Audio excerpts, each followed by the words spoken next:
ভাইয়ের টেবিলে একটি চকলেট রাখা রয়েছে। আমার খুব চকলেট খেতে মন চাইছে।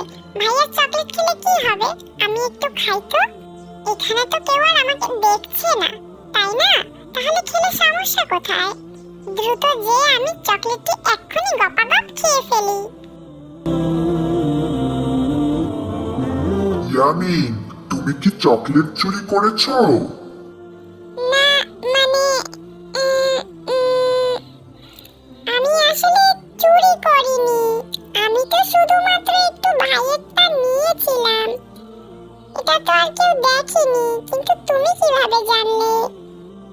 কিন্তু ইয়ামিন, মহান আল্লাহ তাআলা তো সব দেখেন। তিনি অন্ধকার, আলো, রাত, দিন সব সময় আমাদের সাথে থাকেন এবং তিনি সবকিছুই পর্যবেক্ষণ করেন।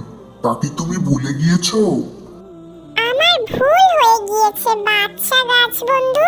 তুমি আমাকে ক্ষমা করে দাও। আমি তো ভালো ছেলে হতে চাই।